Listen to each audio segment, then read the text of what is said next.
Quiet now, everybody. Quiet, listen to me. We're going to start a show. Now, some of you people have been with me before. You know it's going to be a tough grind. You're going to dance until your feet fall off. You're not able to stand up any longer. But we're going to have a show.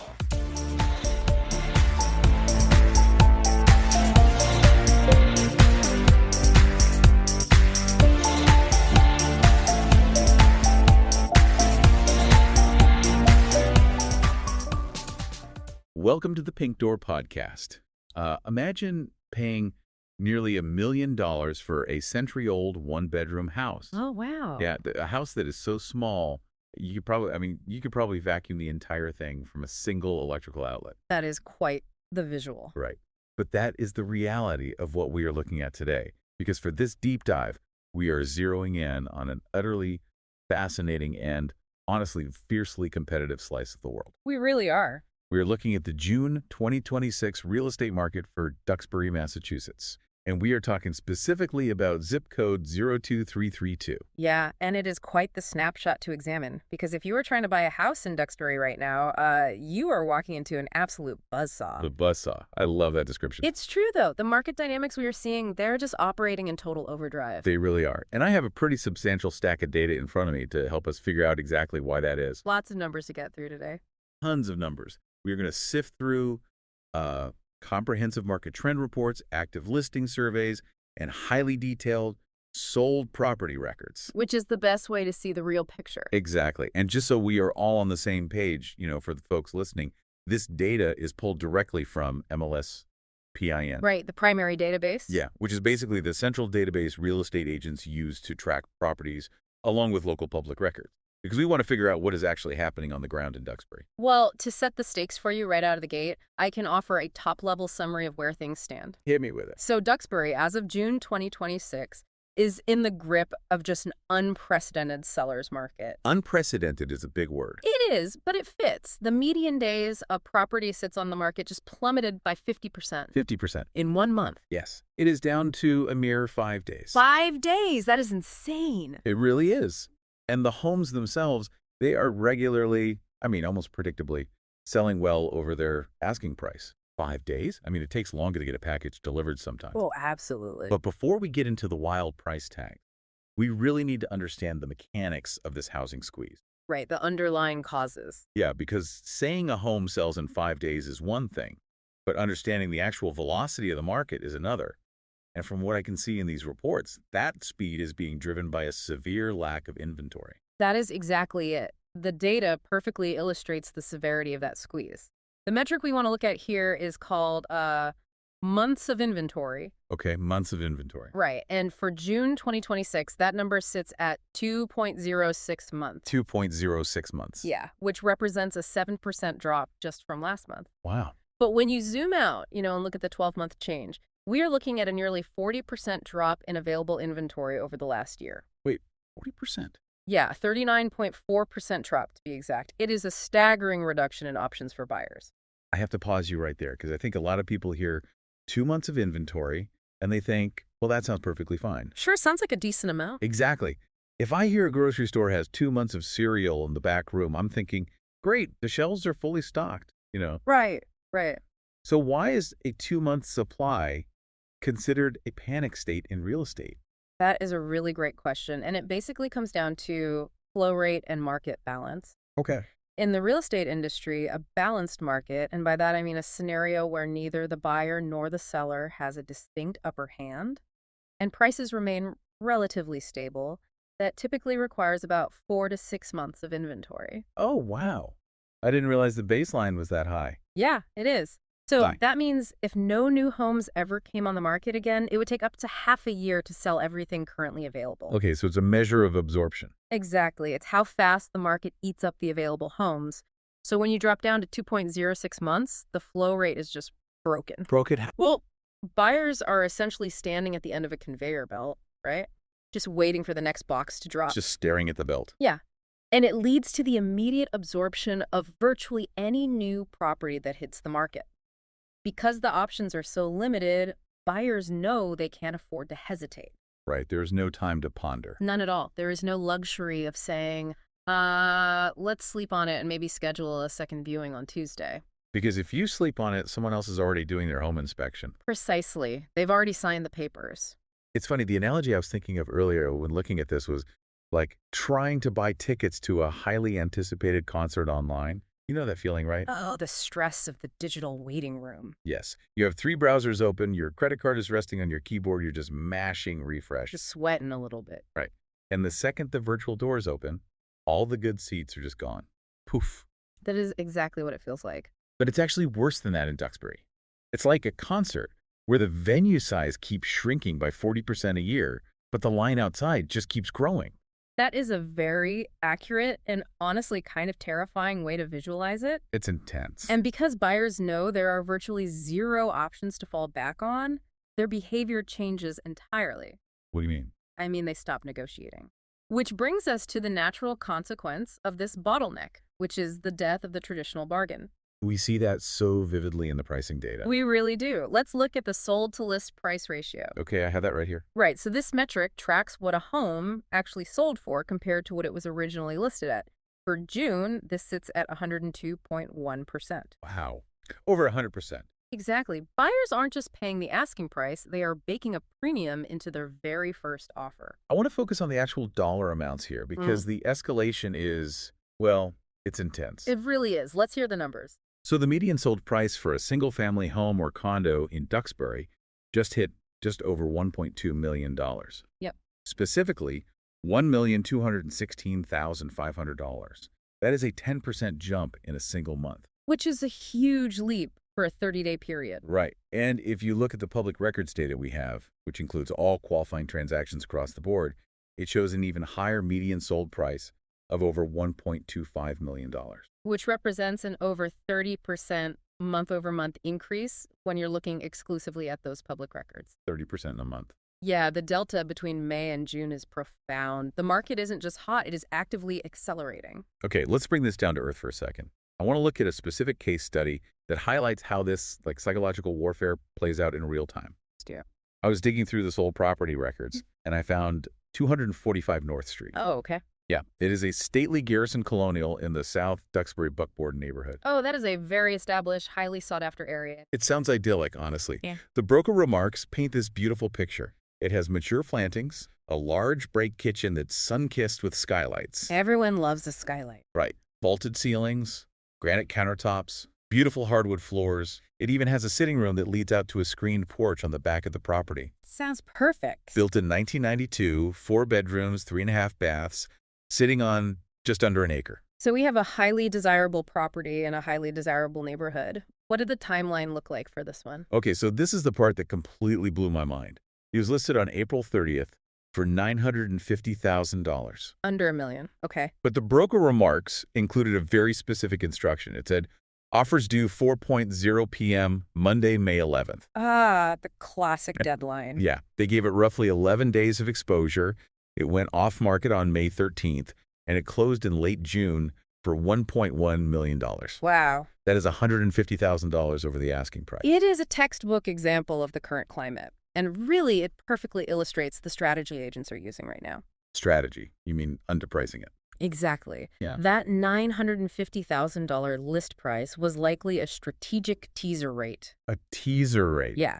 In a balanced market, an asking price is an anchor point for a negotiation downward, right? You ask for $1 million, you settle for $950,000. Right, you haggle. But in Duxbury right now, an asking price is just the starting bid at an auction. Wow, that is such a great way to put it. The buyers saw $950,000 and immediately knew they had to cross the $1 million threshold just to be taken seriously. Because they have offer fatigue. Offer fatigue. Yeah, think about it. The buyers writing that $1.1 million check have probably lost out on 3 other houses already. Oh, right. They're just exhausted. Totally exhausted. When they saw a strict 11-day offer deadline, they didn't try to play games. They brought an aggressive, highly competitive offer right out of the gate to preemptively knock out the competition. So if buyers are throwing that kind of serious money around, it begs a huge question for me. What exactly are they getting for these price tags? Because as I review this data, we are seeing some truly wild extremes in this micro market. Oh, absolutely. The product being consumed varies significantly, but the demand remains universally high across the board. Okay, let's look at what I've nicknamed The small wonder. A small wonder. I like. We have a property at 15 Priscilla Avenue. This is a 1923 build. Okay. It has one bedroom, one single bedroom, one full bath. Very cozy. Very cozy. It sits on a tiny 0.18 acre lot. Just basically a postage stamp. It is barely over 1,000 square feet of living space. And how did the market respond to it? Well, it sold in 15 days for $920,000. Amazing. I have to push back here, or at least ask the question that I know you listening are screaming at your device right now. Wait, nearly $1 million for a one-bedroom home you could walk across in 5 seconds? It sounds a little crazy. It does. That works out to $807 a square foot. Yeah. Are people just blindly buying the Duxbury zip code at this point? It sounds absurd on its face, I know, but the underlying logic actually makes sense when you view the market as an hourglass. An hourglass. Explain that to me. So, picture the shape of an hourglass, right? It is wide at the top, wide at the bottom, and completely choked in the middle. Okay, I'm picturing it. The top represents the luxury buyers. They have plenty of capital. They're moving big numbers. Right. The bottom represents the pool of, well, desperate buyers trying to get a foothold in the town. The entry-level folks. Exactly. They are practically climbing over each other for anything resembling entry level. But the standard, reasonably priced middle-class home is the choke point. There is virtually no inventory there. So the pressure at the bottoms is just enormous. Precisely. Let's contextualize that $807 per square foot by looking at the top of the hourglass. The luxury end. Right, the luxury end of the June sales. Take 15 Cushing Drive. Oh, I saw that one in the reports. It is the complete opposite end of the spectrum. It really is. 15 Cushing Drive is a brand new 2023 build, 5 bedrooms, 3 full baths, a 3-car garage. A massive place. Yeah, it sits on 1.43 acres and features over 4,300 square feet of living area. Wow. It sold for $2.75 million, and it also sold incredibly fast, just 15 days on the market. Which matches the Priscilla Avenue timeline. Exactly. But if you do the math, that sprawling multi-million-dollar luxury estate sold for roughly $638 per square foot. Wait, let me make sure I'm wrapping my head around this. Go ahead. You are paying a premium of nearly $170 more per square foot for a tiny century-old one-bedroom house than you are for a brand new sprawling 5-bedroom estate. That is the reality of the bottleneck. The buyer of the Priscilla Avenue property isn't just paying for the structure, they're paying the admission fee to the town. The admission fee, wow. Yeah. At $920,000, it represents one of the very few physical ways to get into the 02332 zip code. The sheer demand for the location is driving up the baseline floor of the market, which disproportionately inflates the price per square foot of smaller homes. Just to establish what that floor actually looks like, I did find one outlier. Ooh, what did you find? The data shows 286 North Street, which is a 1963 ranch home with 3 bedrooms on about 1.5 acres. Okay.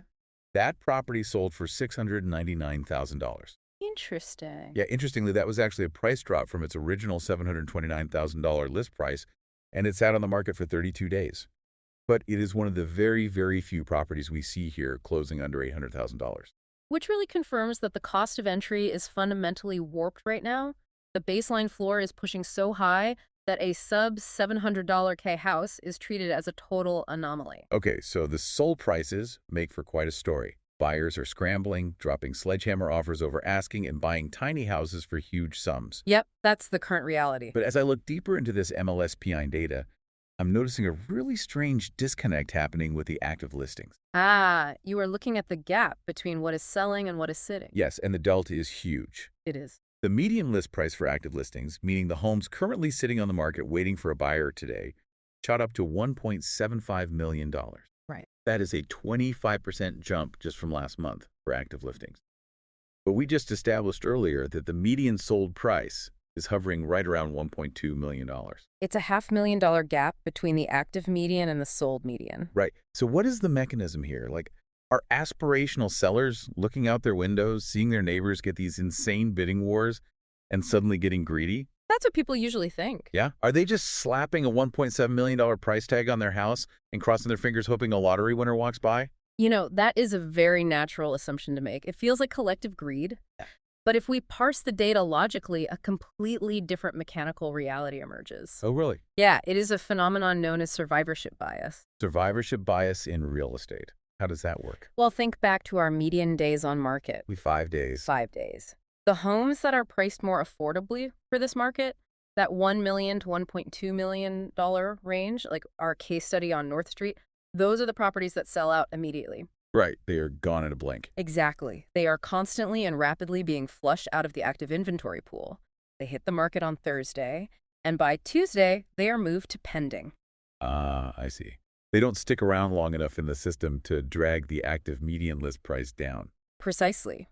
What you are measuring in the active pile at the end of the month are the heavy, ultra-expensive luxury properties. The multi-million-dollar ones. Right. The sprawling estates that require a very specific, very wealthy buyer.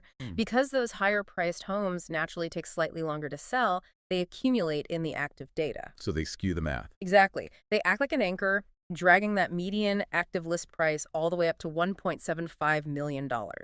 You are essentially only measuring the homes that did not sell in their first weekend. That makes perfect sense. It's an optical illusion in the data. It really is. But it also proves that buyers aren't completely blind. Yeah. Right? Like they aren't just throwing cash at absolutely everything regardless of value. Oh, for sure. Because I was looking at 65 Miles View Drive. Yes, over in South Duxbury. Right. It's a 1968 build, 4 bedrooms, over 3,000 square feet on just under an acre.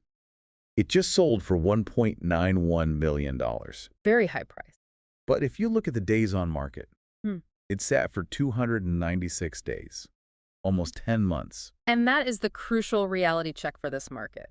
This proves that while the market is highly pressurized, buyers retain their critical faculties. They aren't totally desperate. They have limits. If you price a property too high for its specific condition, its style, or its location within the town, it will sit.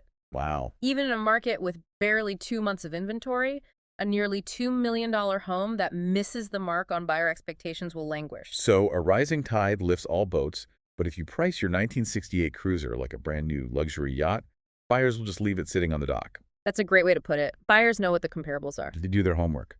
They do. They can see that a 5,000 square foot home on over 2 acres at 131 South Station Street sold for $2.3 million in just 15 days. So if you ask nearly $2 million for an older, smaller property, they will simply make you wait. The frenzy is intense, but it is tethered to reality. This has been such a revealing look at the 02332 zip code. I mean, we've traced the mechanics of the housing squeeze. It's a lot to take in. We've seen how a 40% drop in inventory creates a 5-day speed trap where negotiation basically dies. Yep, right. We've watched buyers throw $150K over asking without blinking just to avoid offer fatigue. And we've explored the hourglass market where people pay a massive premium just to secure a 1-bedroom foothold in the town. The admission fee, as we call Yeah, it. exactly. But we've also seen the ceiling and how buyers will punish an overpriced listing by letting it sit for almost a year. So stepping back from all these spreadsheets for a moment, what does this all actually mean in the grand scheme of things? You know, I think the broader question to ponder here, the thing that goes far beyond just the real estate statistics, is about the fabric of the community itself. What do you mean by that? We are looking at a micromarket where the barrier to entry has become incredibly high and incredibly fast-moving. When a 1-bedroom, 1-bath home on a fraction of an acre commands nearly $1 million, you have to ask yourself a tough question. Which is? How will this extreme financial barrier change the demographic makeup and the community feel of Duxbury over the next decade? Oh, wow. That is a heavy thought. Because when only a highly specific wealth bracket can afford the entry-level homes, it fundamentally alters who can live, work, and grow a family in that town. That is a profound thought to end on. Because the raw data we look at today, it dictates the actual neighborhoods of tomorrow. If you have any questions about this episode, or if you are thinking about buying or selling a house anywhere on Boston's South Shore from Southie to Sagamore, give Jim Aldred a call. He would love to speak with you. Jim believes that people in transition often feel anxious about buying or selling a home, and he provides them with the guidance and security to help your family move on smoothly.